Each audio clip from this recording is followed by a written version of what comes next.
과연 한국이 선진지수로 갈 수 있느냐. 원래는 저도 그거 절대 기대하지 마십시오 라고 제가 유튜브 할 때도 그런 얘기 드렸었어요. 네. 근데 지금은 이거 기대해 볼 만하다라고 얘기를 드리는데, 첫 번째가 외환시장 개방입니다. 외환시장이 우리가 정말로 개방이 안 되어 있습니다. 이번엔 보시면은 지금 추경호 경제부총리의 얘기 자체가 외환시장을 새벽 2시까지 개방하겠다라는 거거든요. 그렇게 돼버리면은 우리가 들어갈 가능성은 제가 볼 때 매우 높아진다라고 보고요. 또 이게 늘 그렇습니다. 주식이 선반영하거든요. 실제 이게 편입이 되는 날 전에 이미 주식시장은 다 반영하고 오히려 그때 돼버리면 마치 소문에 사서 뉴스에 빠지듯이.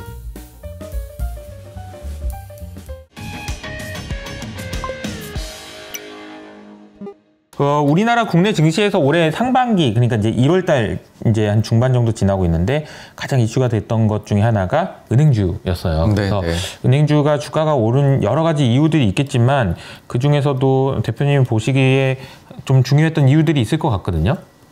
저는 두 가지라고 생각을 하는데요. 첫 번째는 우리가 작년에 레고랜드 때문에 엄청 안 좋았었잖아요. 그래서 부도 위험에 대한 고민을 정말 많이 했던 것 같아요. 소위 말해 이제 크레딧 리스크에 대한 부분이 컸는데, 그 부분이 최근에 점점점 내려가다 보니까 금융사 전반적으로들 주가가 반등하는데 도움을 줬던 것 같습니다. 그러니까 제가 예전에도 금융을 담당을 해보면은 제일 금융주가 안 좋을 때에는 뭐 금리가 어떻게 되고 이런 게 아니고요. 망하느냐 마느냐 이 얘기가 나오면은 그게 제일 많이 빠지고 안 좋거든요. 네. 근데 그 부분이 이제 해소가 많이 되니까 인 것 같고요. 2016년 초였던 것 같은데 하나금융지주가 망한다 이런 얘기 나오고 대우조선이 넘어가네 막 이런 얘기 나올 때, 그때가 제 기억에 은행주 PBR이 0.3배가 안 되네 뭐네 뭐 이랬던 것 같고, 사실 이번에도 뭐 비슷한 상황이었던 거죠, 그죠? 네. 그때 당시는요, 그 대외적으로도 문제가 있었던 게 중국이 그림자 금융 문제 때문에 망한다더라. 맞아요. 그때 뭐 7위안 넘어간다. 이번엔 무조건 망한다 해가지고서 당시에 위안화 숏이나 뭐 중국 망한다는 지적이 엄청 많았었거든요. 맞아요. 그러니까는 그런 게 있을 때가 금융주들이 제일 안 됩니다, 사실. 반대로 그게 해소되기 시작하면 그러면 예대 마진이 좀 문제 있는 거 아니야? 뭐 여러 문제들이 생겨도 일단은 부도 위험이 탁 줄어드는 거에서 확 주가 반등이 나오는 거예요. 그러니까 예대 마진은 요런 싸움이라면 부도 위험은 이런 싸움이라서 이게 줄어들면 뭐 확 이게 좋아질 수 있는 거니까, 그죠? 네. 그게 첫째였던 것 같고요. 그 다음에 두 번째는 주주 행동주의 들어온 그러니까요. 그래서 뭐 다른 나라 금융사 대비 우리가 너무 싼데 우리가 그만큼은 조금 밸류에이션 갭을 줄여야 되지 않겠느냐, 그런 얘기 나오는 게 또 큰 요인이었던 것 같습니다. 이건 좀 의미 있는 변화라고 봐야 될까요? 주주 행동주의는? 저는 굉장히 의미 있는 변화라고 보고요. 제가 예전에 매니저를 했었을 때 경험을 이제 떠올려 보면 이 주주 행동주의는 실패하기가 어렵다는 생각을 하거든요. 아, 그래요? 왜 그렇게 생각을 하냐 하면, 우리가 다들 말은 그렇게 못하지만은 금융사들이 정부의, 그러니까 금융업은요 제일 먼저 알아야 될 게, 제가 금융업을 공부하면서 제일 먼저 항상 들었던 이야기가, 뭐 어떤 어려운 단어라든지 수익 구조가 어떻고 이거를 알아가는 것보다는 제일 먼저 이건 정부 규제 산업임을 깨달아야 된다. 죽었다 깨어나도 이거는 무조건 정부가 좌지우지하는 산업이다라는 걸 알아야 된다가 첫째였거든요. 그러니까 그 정도로 정부가 중요합니다. 그러니까 규제 산업이 규제가 있다라는 거는 이제 저는 이거 자체가 헤게모니이기도 하면서도 이 안에서 해야 된다는 것 때문에 굉장히 의존적일 수밖에 없고 영향을 많이 받을 수 있다라는 생각이 들긴 하거든요. 그만큼 되게 중요한 거예요, 규제라는 것이. 그렇죠. 네. 근데 규제 산업이라는 걸 깨닫는 게 어려워요. 어떻게 보면 은행은 이런 거 아니야? 뭐 이런 생각도 들고, 그죠? 그래서 금융을 보시면 다른 나라도 마찬가지인 게, 글로벌 투자를 하려고 해보시면 거의 대부분 그 나라의 GDP 수준만큼 은행업이 발달해 있어요. 그걸 뛰어넘게 아주 차별화되게 금융업이 커져 있는 나라는 뭐 독특한, 가령 예를 들면 호주 같은 경우가 맥쿼리가 굉장히 이제 인프라 쪽에서 커가지고서 뭐 한다든지, 스위스에서 은행들이 좀 발달해서 해외를 한다든지 정도이지, 나머지는 서로 보호를 하고 있는 거죠. 각종 규제를 통해 가지고서요. 그리고 또 규제 산업이라는 게, 가령 예를 들면 우리나라 같은 경우에 손해보험사가 굉장히 커요. 생각보다 돈도 잘 벌고, 반면에 생명보험 회사들이 좀 그에 비해 가지고서는 조금 힘을 못하는 그런 국가라고 봐야 돼요. 그거는 왜 그랬냐면은 제3보험이라는 게 있거든요. 그러니까 그런 부분들이 해외에서는 어떤 데에서는 원래는 생보의 영역이라고 생각하는 게 있는데, 우리나라에서는 그게 손보 쪽에 열려버렸었어요. 그러면서 손보사들이 성장을 쫙 할 수 있었던 계기가 됐거든요. 결국 규제네요, 이것도. 정부가 어떤 거를 해주느냐가 굉장히 강하게 작용을 하는데 반대로 또 정부가 그런 것도 있습니다. 이게 이해하기가 어려울 정도로 굉장히 촘촘하게 여기저기 엮여 있어요. 그래서 금융업은 어떤 정부가 들어와서 뭔가 잘못 탁 건드리게 됐을 때 가령 예를 들어 보험사라고 하게 되면 어떤 이 보험은 너네가 지금 가격을 잘못 받는 것 같으니까 보험료 다 깎아줘. 뭐 그런 식으로 했었을 경우에는 문제가 생길 수 있는 거죠. 대표적으로 좀 구조적으로 저금리로 가기 시작했을 때 대만이라든지 일본에 있던 보험회사들이 많이 망했습니다. 근데 보험은 망하면 진짜 문제거든요. 이거를 나중에 계약을 다른 보험사들이 다 안아줘야 됩니다. 안 그러면 이제 국가적인 이게 노후의 문제가 되기 때문에 보장의 문제가 되기 때문에 그래서 어렵다면 어렵고 그래서 단점이 있다면 단점이 있지만 정부 규제라는 게 또한 장점은 그게 장벽이 되어준다라는 것도 있는 것이죠. 그래서 어떤 과격한 수준으로만 영업을 안 하고 있으면은 이거는 투자 대상으로도 적합할 수 있다라는 부분이고 근데 이게 너무 어려워요. 공부를 하시기에. 그러니까 제가 예전에 매니저 했을 때에도 받았던 생각이 한국에서 금융이 한 10% 정도 차지를 하거든요. 네. 많은 매니저들이 펀드를 받으면 그 고민을 해요. 금융을 버릴까? 내가 여기에 쏟는 인풋이 시간이 너무 많은데 그에 비해서 10%밖에 차지를 안 하면 붙여놓는다고 하죠. 붙여놓은 예. 그냥 내 포트는 90%밖에 없어라 생각하고 붙여놓고 딴 거에 시간 쓰게 되는 거거든요. 아예 안 보시는 분들이 생각보다 되게 많으세요. 그래서 그게 현실인데 개인 투자 하시는 분들이 더더욱이나 이 접근성은 낮을 거거든요. 맞아요. 일단 시작부터가 매출액이 아니에요. 그러니까 재무제표 보기도 어렵고 사실 이제 분기 보고서 뭐 이런 거 나오는 그것보다도 팩트 시트를 봐야 되는 것들이 훨씬 중요하거든요. 그러니까 그런 점들을 알긴 너무나 어렵다라고 생각을 하다 보니 이제 이거는 그렇게 언급이 안 되죠. 이건 좀 외국인이 건드린 주식이야. 맞아요. 이렇게들 생각들을 많이들 하시는데 그러다 보니까 오해도 많고 한데 뭐 가령 이번에도 그런 거죠. 뭐 이제 배당이나 이런 것도 정부가 다 규제하는 거 아니냐. 근데 따지고 보면 그런 법은 없어요. 우리나라에서 뭐 은행이면 25% 이하로 배당을 해야 되고 뭐 이런 식으로 법이 정해진 건 없습니다. 소위 말해서 우리가 구조적으로 이렇게 말로 이렇게는 했으나 법은 없다. 자율적으로 한다고 자율적으로 자율적으로 좋아요. 네. 그런데 지금의 접근 방식은 차이가 뭐냐 하면 주주 제한을 해버리겠다는 거거든요. 그러니까는 예를 들어서 뭐 주당 10,000원을 버는 기업이 지금은 25% 배당하니까 2,500원 배당했다면 5,000원 배당해라. 그러니까 증부는 2,500원인 거예요. 5,000원에 배당해라라고 주주 제한이 딱 들어오고 그 두 가지가 주총에 올라가 버려요. 회사에서는 이사를 거쳐서 2,500원을 올렸고 그 다음에 주주 제한 쪽에서는 5,000원을 올렸다라고 하면 제가 현직 매니저로 하고 있으면 5,000을 고를 수밖에 없습니다. 왜냐하면 안 고르면 배임이죠. 배임이 됩니다. 예, 그러려면 엄청난 이유를 만들어야 돼요. 내가 왜 5,000을 고르면 안 되는가? 왜 2,500을 골라야 되는가? 근데 이럴 때 이거는 만약에 행동주의를 하고 싶으신 분들이라면 꼭 참고하셔야 될 게 되게 잘못된 방식으로 접근하시는 분들이 있어요. 예를 들어 원래 2,500원 하고 있는 회사인데 네. 막 25,000원 하라고 하는 거예요. 그러면 반대 논리 바로 만들 수 있어요. 미래를 위해서 이 회사는 계속 기업이 되어야 되고 투자 재원까지 다 빼앗아 가게 되면 결론적으로는 2,500원보다 25,000원 하는 게 회사의 손실이 되고 주가에 안 좋을 것 같기 때문에 2,500을 고릅니다가 되거든요. 근데 이게 증분 차이가 되게 크진 않아요. 2,500에 5,000 차이고 그리고 지지 않는 게임으로 만드는 거네요. 어떻게 보면 이 사람이 꼼짝도 못하도록 만드는 이 정도도 안 들어주냐 이렇게 얘기할 수 있는 그렇게 되면 나머지 가지고서 어쨌든 이게 유보가 되기 때문에 자본 비율은 올라가 버린단 말이죠. 은행들이. 그러니까는 이렇게 접근 들어와 버렸을 경우에 제 생각에 반대 논리 만드는 건 정말 어려울 것 같아요. 너무 억지가 아닌 이상. 예. 그리고 외국인 투자자들이 되게 좋아할 것 같아요. 보통 보면은 좋아합니다. 우리나라의 은행주들의 외국인 지분율이 굉장히 높잖아요. 근데 외국인들이 보기에는 야, 니네들이 이런 거 해주니까 좋다 이런 생각을 하고 있을 것 같아요. 홍콩이나 이런 데서도 들리는 얘기는 되게 좋아하시는 것 같고요. 맞습니다. 네, 특히나 그리고 또 외국인 투자자들 입장에서는 여긴 좀 사이즈가 돼야 되거든요. 투자할 때. 근데 은행만큼 사이즈 되고 거래 잘 되는 게 또 잘 없어요. 대형주 중에서. 우리나라 초대형주 위에 것들 중에서 몇 개는 보시면 시가총액은 큰데 유통 가능 물량이 굉장히 적은 주식들이 있거든요.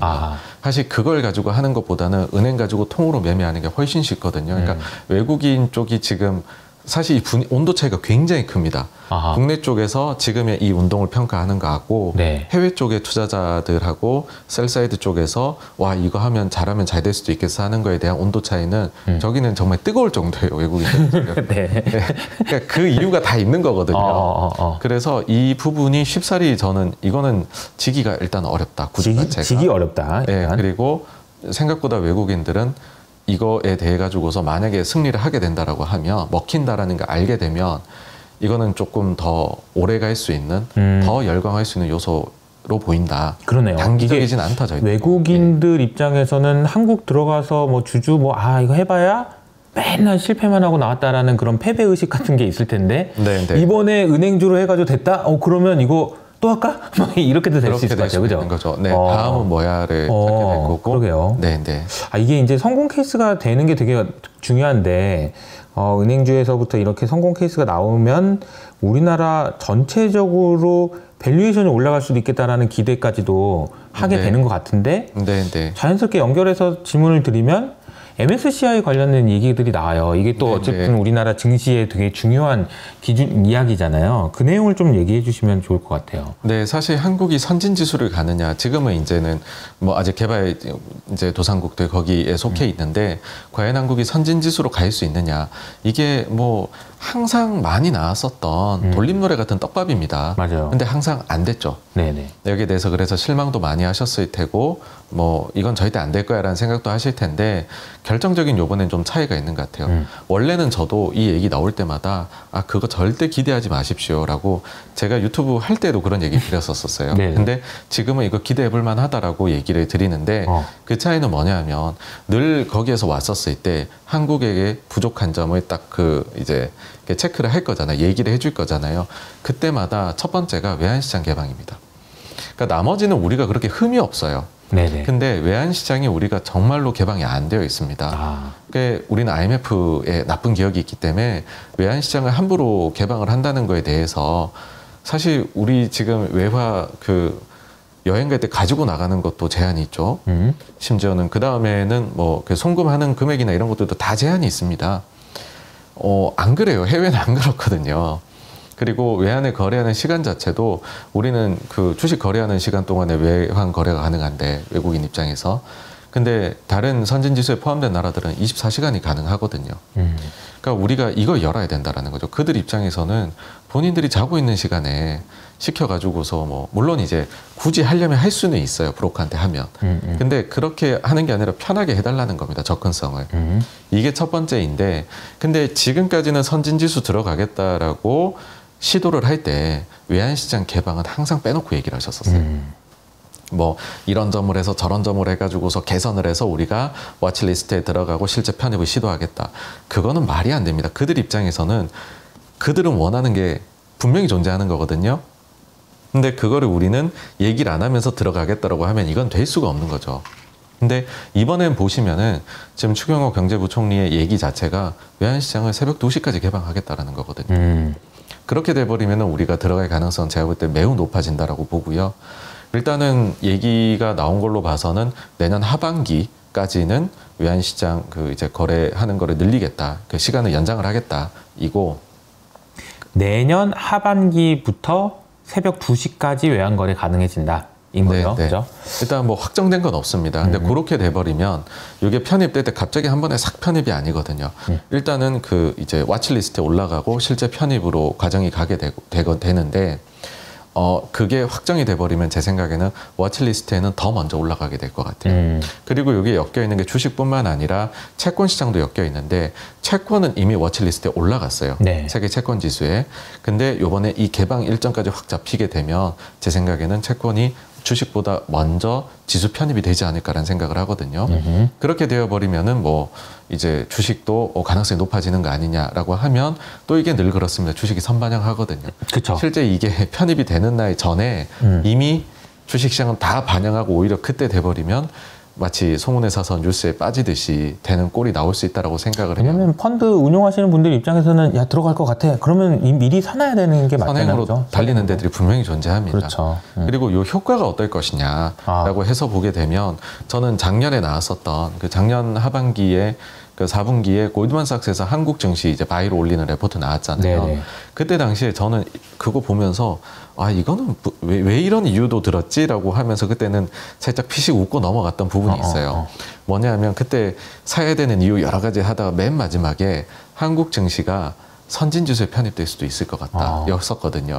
그때 저는 아니 우리는 그럴 의지도 별로 없어 보이는데 왜 여기에서 이렇게 먼저 얘기를 했을까 했는데 그때 이제 뭔가가 뭐 모르겠어요. 일부러 레포트를 잘 쓰려고 그러신 건지 뭔가 들은 게 있으신 건지 모르겠지만 그때 당시에 이야기를 하면서 이게 어떻게 작용할 거냐라고 했었을 때 지수에 편입되면 일단 금액이 500억에서 550억 달러 정도 해외 자금이 들어올 것 같다. 순유입이. 잠깐만요. 500에서 550억이요. 예. 550억 달러면은 우리 돈으로는 한 60조 정도 네. 되는 거죠. 그죠? 예, 예. 네.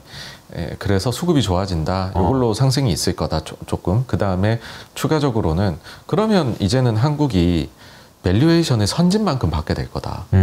그러면은 30%는 그냥 지금 30%만큼 밸류에이션 차이가 나니까 선진지수에 속한 나라들 대비해서 그만큼 바로 밸류에이션 재평가가 나지 않겠느냐라고 적었었거든요. 그러니까 저는 이게 참고가 될 거다라고 생각을 해요. 네네네.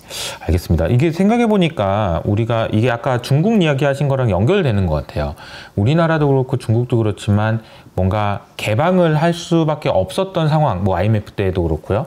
이렇게 될 수밖에 없었던 상황이 되고 실제로도 개방이 되면 해외의 돈들이 들어오면서 네. 뭔가 좀 개선되는 그런 흐름들이 있어 왔잖아요. 네. 그런 흐름으로 이어갈 수도 있다라는 생각을 할 수 있는 결정적인 이유가 외환시장 개방에 대한 정부의 의지가 확인됐다라는 점이라면 네. 이거는 좀 의미가 있지 않나라는 생각이 듭니다.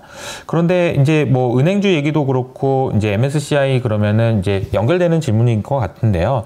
은행주가 좋긴 한데 이제 과연 이게 업사이드가 얼마나 될 것이냐라는 생각도 좀 들고요. 또 보면은 그러니까 MSCI에 들어간다라는 얘기는 이제 우리가 요즘에는 ROW라고 하는 Rest of the World라고 해서 이제 미국 이외 지역을 사야 된다는 논리도 되게 많은데 네. 이걸 같이 합쳐서 생각해 보면 어떨까요? 그러니까 뭐 업사이드가 얼마나 될까 이런 고민이거든요. 그러니까. 네, 사실 은행이나 금융주가 좋은 장은 잘 없습니다. 네. 10년에 한 번 정도 자주 있거든요. 보기는 어렵죠, 그죠? 네. 네, 그리고 뭐 말씀해주신 대로 이게 오른다고 해서 진짜로 뭐 작년에 유행했던 태조 이방원이나 그 전에 유행했던 뭐 메타버스 관련된 것처럼 그렇게 막 또 몇 배 오르지는 못해요. 네, 네. 절대 그런 주식은 아니고요. 네, 네. 오르게 되면은 근데 또 뭐 몇십 프로 정도만 오르고 만다 이러지도 또 않기는 해요. 제일 최근에 있었던 은행주가 좋았던 시기는 2016, 17년도였었거든요. 아까 제가 우리 말했던 그 타이밍이에요. 그러니까 예. 그때 당시가 보시게 되면은 2배 이상은 갔었습니다. 그러니까 오를 때 뭐 100% 이상 수익이 안 난다 또 그건 아닌데 어쨌든 뭐 그런 개별주 세게 가는 거를 뭐 이렇게 눈높이를 맞추신다면 그렇게는 절대 안 되고요. 네네. 그런데 사실 어떻게 보면은 금융주 같은 경우에는 그러니까 평균 주가 대비 오른 걸로 따지면 20-30% 정도 올랐다고 생각할 수 있는데 또 그 전에 분명히 많이 빠졌을 거거든. 빠졌던 게 있죠. 그러니까 빠진 거 대비해서는 2배까지도 갈 수 있지만 네. 업사이드 막 뚜껑 막 열리고 막 이런 건 아니다. 라는 생각을 해야 된다라는 거고. 네, 두 번째 질문은 아까 요즘에 이제 월가를 중심으로 해서 미국 이외의 지역이 훨씬 낫다 이런 얘기. 그 기반에 또 달러 약세에 대한 전망들이 있을 거고 이거는 좀 어떻게 보세요? 실제로 그래가지고서 제일 최근에 나온 뱅크 오브 아메리카의 그 펀드 매니저 서베이 보니까 네. 미국 언더웨이트 극심하게 하더라고요. 야, 그러니까 이제 저도 그거 보고 깜짝 놀랐어요. 야, 이렇게 갑자기.